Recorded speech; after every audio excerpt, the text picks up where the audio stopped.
काय ते तुमच्या उच्च शाळा द्या CBSE आणि वगैरे वगैरे या सगळ्या शाळा ज्या आता नव्याने आल्या या सगळ्या IAS अधिकाऱ्यांसाठी म्हणून काढल्या गेलेल्या शाळा होत्या, त्यांच्या मुलांसाठी की त्यांना जे देशभर इकडे तिकडे फिरावं लागतं त्याच्यासाठी म्हणून त्या शाळा काढल्या गेल्या होत्या.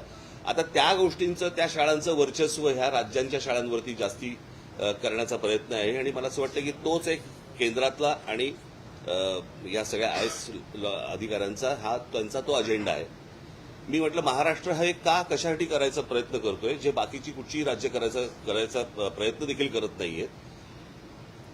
काही गोष्टींची उत्तर त्यांच्याकडे नव्हती आणि ते तेच गोष्टी बोलत होते. परंतु आम्ही त्या दिवशी मला असं वाटतं मी पत्रकार परिषदेमध्ये माझा संपूर्ण भूमिका मांडली. माझी तीच भूमिका आहे. या संपूर्ण गोष्टीला आमचा पूर्णपणे विरोध असेल, आहे, राहणार. हिंदी किंवा इतर कुठच्याही भाषेची सक्ती महाराष्ट्रामध्ये होऊ देणार नाही म्हणजे नाही.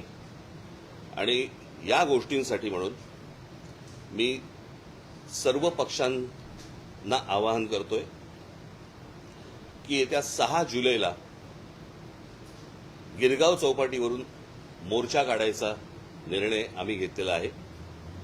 त्या संपूर्ण मोर्चामध्ये कुठेही कोणताही झेंडा नसेल. तो संपूर्ण मोर्चा हा मराठी माणसाचा असेल. त्या मोर्चाचं नेतृत्व मराठी माणूस करेल.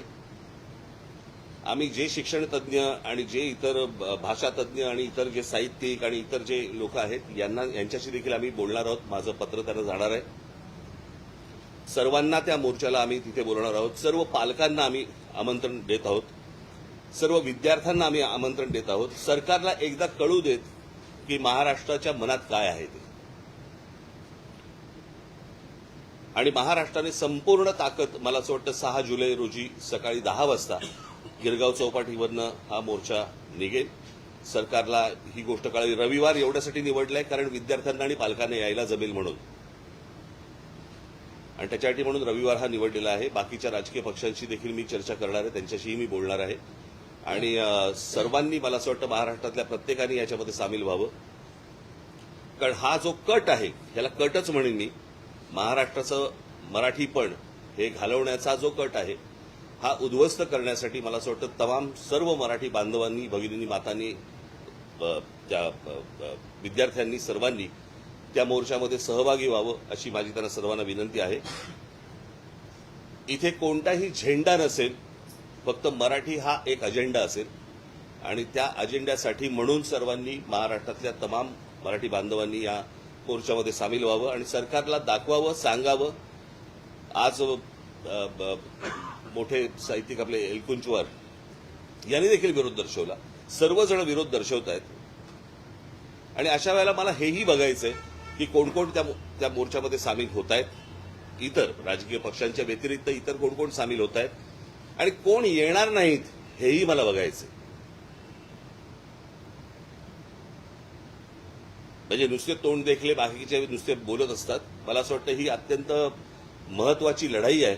महाराष्ट्राच्या दृष्टिकोनातनं, मराठी माणसाच्या दृष्टिकोनातनं ही खूप महत्वाची लढाई आहे आणि या लढाईमध्ये संपूर्ण महाराष्ट्राने उतरावं असं मी महाराष्ट्राला आवाहन करीन.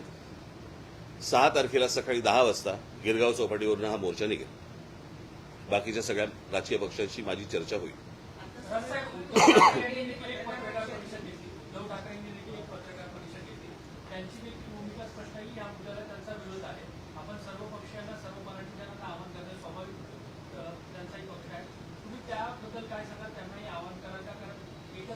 महाराष्ट्रातले राजकीय पक्ष म्हटलं आल्यानंतर ते पण आलेच ना.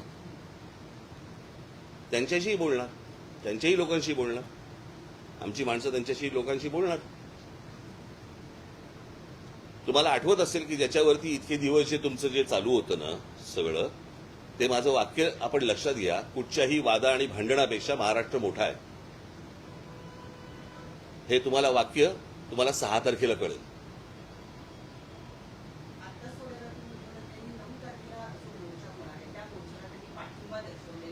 मला असं वाटतं आम्ही बोलू ना त्या विषयावरती बोलू. रविवार एवढ्यासाठी आहे सगळ्यांना येणं सोपं जातं आणि सरकारला महाराष्ट्राची ताकदही दिसायला सोपी जाते. मी सहज काही 6 तारीख अशीच काही गंमत म्हणून निवडली नाहीये. रविवार आहे, शाळा बंद असतात, विद्यार्थ्यांना यायला शक्य होतं, पालकांना यायला शक्य होतं, इतर सगळ्यांनाच येणं शक्य होतं आणि म्हणून तो रविवार निवडलेला आहे. मला असं वाटतं आपण तेच बोलतोय.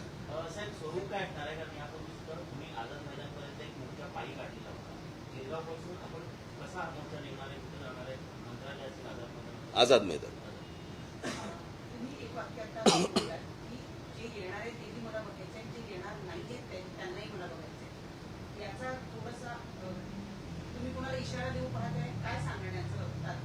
नाही, अनेक लोक ज्यावेळेला इतर तुमच्या माध्यमातून मराठी या विषयावरती बोलत असतात, कळलं का, पण ऐन मोक्याच्या वेळेला येत नाहीत, अशी लोक मला बघायची आहेत ना. मग त्याच्यामध्ये अनेक कलावंत पण असतील. कलावंतांचा मुद्दा आहे म्हणून माध्यमातून सोशल माध्यमातून तो जनमानसामध्ये काही कलाकार व्यक्त होतात, काही साहित्यिक व्यक्त होतात, पण ज्या पद्धतीने महाराष्ट्रात या सगळ्या मुद्द्यावर कलाकार साहित्यिक व्यक्त व्हायला होतील. मला असं वाटतं माझं बोलणं झाल्यावरती होतील.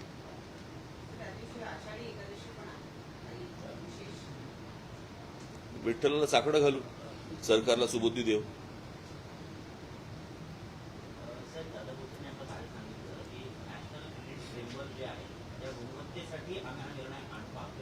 त्याच्यावरती मी त्यांना सांगितलं की त्याच्यामध्ये स्विमिंग पण येतं, त्याच्यामध्ये सायकलिंग पण येतं, त्याच्यामध्ये इतर पण गोष्टी येतात. भाषा सोडून तुम्ही कुठची गोष्ट आणायचा प्रयत्न करा, आमचा पाठिंबा असेल. जर त्या वयामध्ये मुलं जर समजा स्विमिंग शिकली किंवा इतर ऍक्टिव्हिटीज जर समजा ते शिकले तर चांगली गोष्ट नाही का. भाषेचं बंधन का आणताय, ह्याच्या मागे लॉजिक काय आहे? समजा पहिलीच्या मुलांना जर समजा तुम्ही सामूहिकरित्या जर समजा स्विमिंग शिकवलं तर चांगली गोष्ट आहे ना. तुमच्या काय ते रेटिंग प्रमाणे तुम्हाला काय करायचंय ते इतर गोष्टी शिकवा. म्हणजे आता जे गोष्ट सांगताय ती त्यांच्या GR मध्ये आहे का? त्याच्यामध्ये फक्त भाषा आहे.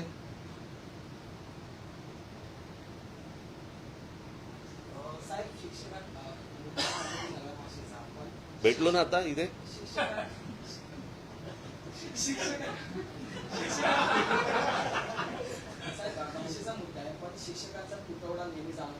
ते पण त्यांना सांगितलं, ते पण त्यांना मी सांगितलं. आता सांगतायत ते की 10,000 शिक्षक आम्ही भरती करणार, पगार द्यायला पैसे आहेत का?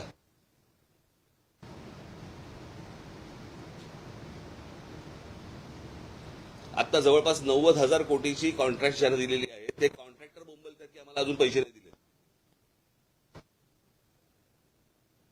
मला कळलं नाही की ज्या वेळेला महाराष्ट्रामध्ये एवढे प्रश्न आहेत, इतके विविध प्रकारचे प्रश्न आहेत, आपल्याकडे पूल पडतायत, आपल्याकडे अजून चांगले रस्ते होत नाहीयेत, अनेक गोष्टी आहेत, शिक्षणामधल्या अनेक गोष्टी आहेत, ह्या सगळ्या सोडून आपण भाषेवरती काय येतोय? मी मगाशी यांच्याशी बोलताना असं म्हटलं की कुठची तरी मोठी गोष्ट ही लपवण्यासाठी म्हणून दुसरीकडे लक्ष वेधण्याचा प्रयत्न होतोय की काय, असा संशय यावा अशी परिस्थिती आहे.